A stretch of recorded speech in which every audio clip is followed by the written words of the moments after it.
Hello and welcome to Walk the Pod, your daily walking show where I take my podcast for a walk because I don't have a dog.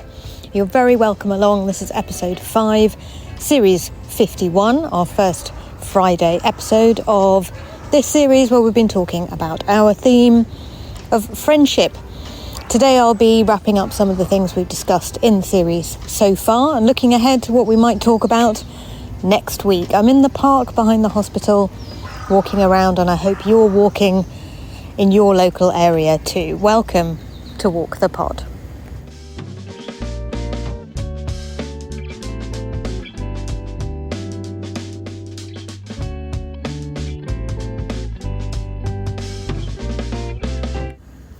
It's been a fascinating conversation about friendship so far. I feel like I've learnt a lot already about how culture officially doesn't recognise friendship as being as important as our romantic relationships and our nuclear families, about how different friendships take different shapes.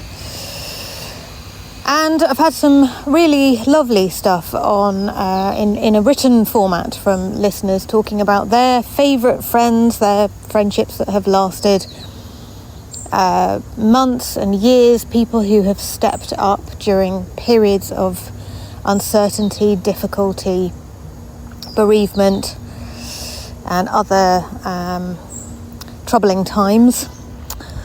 And one thing has come shining through all of this, which is that our friends are incredibly important, probably the longest lived relationships of our lives, certainly longer than some of our romantic partnerships, and the people who pick us up when we're in tiny bits all over the floor, when one of those romantic partnerships has perhaps come to an end. So incredibly important. And I'm looking forward to next week picking up new themes about friendship, about what it means to be a good friend, about what friendship can do for our mental and physical health, bringing you a bit more of the science behind this enigmatic topic, and to have a look at whether there is anything at all in culture which actually underwrites friendship in the same way that romantic relationships are underwritten by marriage, civil partnership, divorce, etc. We have systems and processes for our romantic relationships, but not for our platonic ones. And what's that all about? Why is that the case? And is there any thing we can do to or would we even want to formalise our fraternal, sororal friendships in life? And would it help to do that? Very interesting conversation so far. I'm very grateful to you for sending me your thoughts on the theme.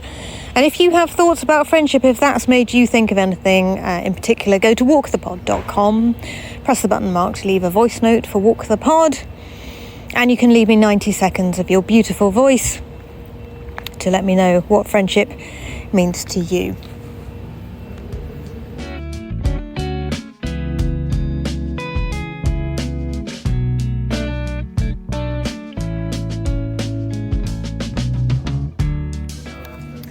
What can I see directly in front of me? Well, it's a very beautiful day again. We're having a very lovely October so far. Lots of warm weather, lots of sunny days.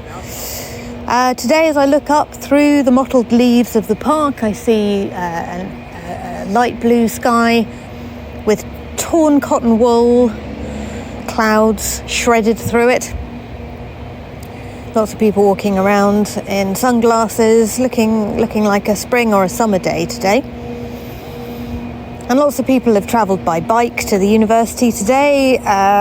Got 12 or 13 Lime bikes outside the door as people have rocked up on e-bikes, which are increasingly prevalent in the streets of southwest London. I was in North London last night, and they don't only have e-bikes there, they have e-scooters as well, so you can ride around on a Lime bike e-scooter. Which probably isn't called a Lime bike e-scooter, it's probably called an e-scooter. I had an e-scooter for a while, got told off by the police, who told me in no uncertain terms that it would be confiscated if I continued to ride it. So I sold it, and now I see in North London that actually you can hire an e-scooter, so it must be legal to ride them around on the streets now, if only in terms of as a formal hiring contract with a company. So maybe e-scooters are legal on the streets of London now. Need to check that. But in any case, I have come to the conclusion since originally buying the e-scooter that it might be better to keep life simpler, to travel more slowly, and not to seek increasingly speedy ways to get around, but actually just to do less in the day. Now, do less in the day is not something that I am comfortable with. As those close to me will know, I take on slightly too much, about 20% too much all the time. So it's something I'm working on, trying to take less on. And of course, taking too much on means rushing and means hurrying. And that is, I'm increasingly sure, bad for our mental and physical health. In actual fact, we might think we're getting more done, but I'm not convinced that we are. So I'm working on a slower pace of life. And just now, I was having lunch in the work cafe, and a colleague who was in more of a hurry than me said to me, "Do you have time to eat?" So it's not entirely accepted that eating is sort of an acceptable thing to do in the middle of the day, but I would argue not only is eating a crucial part of the day, the lunch day, but also taking a walk afterwards. And studies have shown that a postprandial walk is very, very good for us indeed. I need to dig that one out because I'm sure I remember reading it, but I'm not sure I've posted it anywhere. Walking after eating is very good for our digestion, very good for our mental and physical health too. It's funny, isn't it? A lot of this stuff is sort of being proved by science and being underscored by various directives and policies and so on, but actually kind of comes down just to common sense and what we probably used to do when we were rushing around a bit less.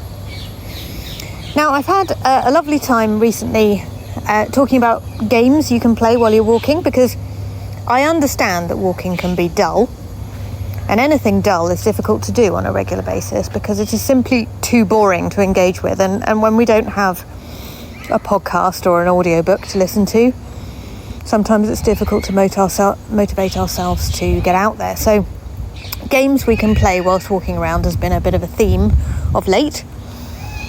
And I have a new one today from when I was walking around in what can only be described as a cloud at ground level, which we call fog, here in southwest London, and noticing that all the spiders' webs were laced with raindrops.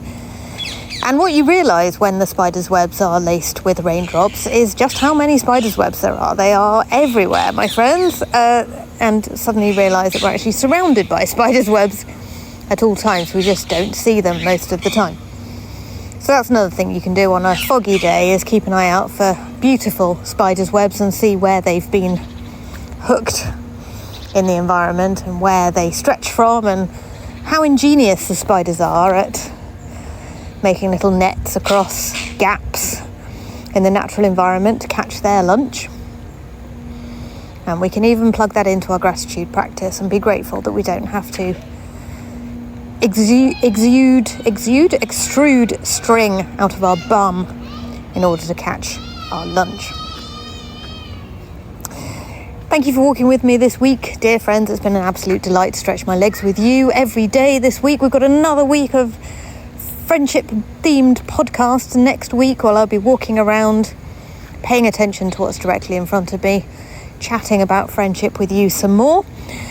And I'd love to hear from you. You can go to walkthepod.com, not only to leave a voice note of 90 seconds of your beautiful voice on what friendship means to you, but also to join the Walk the Pod Lunchtime Walk Club, a beautiful and lively community of walkers from all over the world who walk together in a virtual walking club. And very exciting that we are going to be embarking on a dedicated walk next week for the wildlife trusts. whose mission is to protect and preserve 30% of land and sea by 2030. And their regular fundraising, the Big Wild Walk, is happening from the 21st of October till the 3rd of November. So that starts on Monday, and I'll be trying to rack up 30k between the 21st of October and the 3rd of November. So if you can join me, I shall put a link to the Team Walk the Pod fundraising page on walkthepod.com. And if you can join in the walking, that would be terrific. If you can sponsor us, that would also be terrific, and we can raise money to preserve the sea and land that allows us this peace and tranquility in the middle of the day when we go walking. So thank you in advance for checking that out and taking a look at our fundraising efforts. Take care of your beautiful mind, yourselves and each other, and I'll be back with episode 6 of our daily walking podcast on Monday.